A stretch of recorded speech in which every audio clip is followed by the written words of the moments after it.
Pemirsa, ini merupakan suasana terkini di ruang sidang utama Pengadilan Negeri Jakarta Selatan.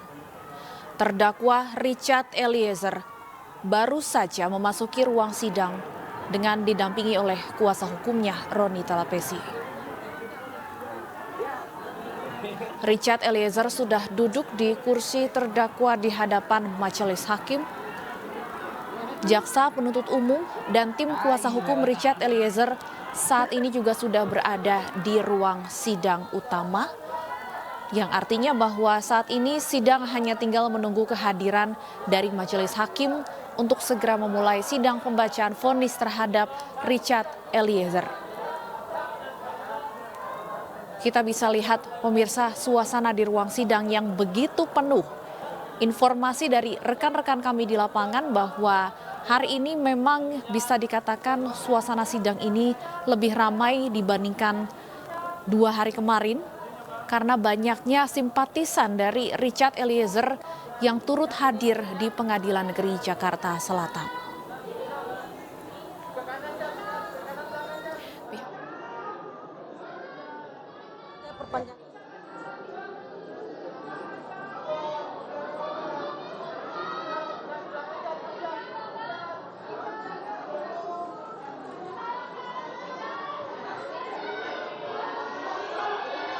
Berbicara azas hukum yang baru mengesampingkan hukum yang lama.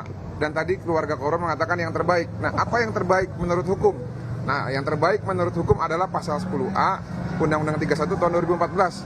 Divonis lebih ringan daripada terdakwa yang lain apabila seorang justice kolaborator yang mendapatkan rekomendasi di LPSK dikabulkan oleh majelis hakim. Jadi itulah jawabannya kalau untuk yang terbaik. Nah, namun kalau pendapat ya dan juga harapan, mungkin abang kita Bang Kamarudin bisa menjawab itu karena kemarin kan ada harapan dan doanya. Baik, kalau saya pribadi ya, karena saya melihat masa depan peradilan di Indonesia. Jadi yang paling penting bukan cuma peradilan saat ini tetapi masa depan. Bagaimana peradilan Indonesia ini harus hidup dan maju. Maka jangan kita hianati orang yang sudah memilih berpihak kepada penegak hukum. Jangan kita hianati orang yang sudah ditetapkan jadi justice collaborator, tetapi ketika sampai di persidangan kita katakan dia bukan justice collaborator. Setuju. Maka saya katakan Barada Richard Eliezer sejak dia memilih meninggalkan jalan yang jahat kembali ke jalan yang benar, maka dia di mata Tuhan adalah justice collaborator. Kemudian dia secara fakta telah ditetapkan menjadi justice collaborator oleh LPSK. Terbukti LPSK melindungi dia karena dia sejak awal telah komitmen untuk menjadi justice collaborator. Kemudian faktanya juga di persidangan dia telah menyesali perbuatannya, meminta maaf, sujud di kaki daripada atau di lutut daripada klien kami itu Rosti Simanjuntak maupun Lai Samuel Huta Barat. Kemudian dia berkomitmen sebagai pria sejati. Akan saya bongkar semua perkara ini. Hal-hal yang masih terselubung akan saya bongkar sesuai dengan apa yang dilihat, dengar, dan dialami. Dan dia buktikan perkataannya. Orang yang membuktikan perkataannya dia adalah pria sejati. Dan saya angkat topi sama dia. Amin. Oleh karena itu kita memohon dan berdoa kiranya yang terbaik buat dia, karena dia masih muda, punya masa depan yang bagus dan dia harapan bagi keluarganya. Ibu Rosti sendiri apakah sudah ada memaafkan dari Barada? Selaku manusia, apalagi yang memiliki percayaan kepada Tuhan yang beragama, diajarkan saling memaafkan. Jadi kami tetap memaafkan. Cukup ya. Langsung di depan persidangan. Tambahan ya.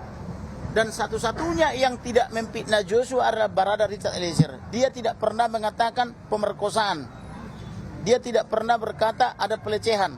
Tetapi yang lain, Verdi Sambo, Nenek Putri, kemudian Kuat Ma'ruf, maupun siapa namanya itu, Ricky Rijal, termasuk penasihat hukumnya, semua mengatakan terjadi pelecehan seksual, terjadi pengancaman pembunuhan, tetapi tidak membuat laporan polisi pasca di SP3 yang di Jakarta Selatan. Seolah-olah mereka ini tidak ada hentinya untuk berdusta, maka pendusta wajar divonis lebih berat karena iblis adalah sumber segala dusta. Oleh karena itu, Bruri P5 berkata, jangan ada dusta di antara kita. Tambahan sebentar ya. yang perlu kita ketahui bahwa persidangan pidana ini adalah untuk pengungkapan kebenaran material. Ya, kebenaran material ini adalah apa? Artinya dibutuhkan kejujuran dari para saksi dan terdakwa. Ya, satu-satunya terdakwa yang sudah mengungkap kebenaran adalah Barada Eliezer. Sehingga tanpa kehadiran, tanpa pengungkapan kebenaran dari Barada Eliezer, maka kami yakin perkara ini masih gelap gulita, tidak akan terbongkar. Sehingga sudah selayaknya Barada Eliezer ini mendapat perlindungan dan keringan hukuman sesuai dengan Undang-Undang Perlindungan Saksi dan Korban. Apa itu? Paling ringan di antara para terdakwa lainnya. Ya, itu ya.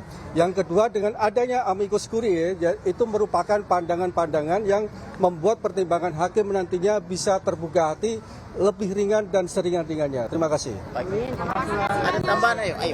Ya, kalau dari kami keluarga ya, tadi sudah dijelaskan sama Namboru dan Bang Kamarudin, Bang Yohanes, Bang Martin.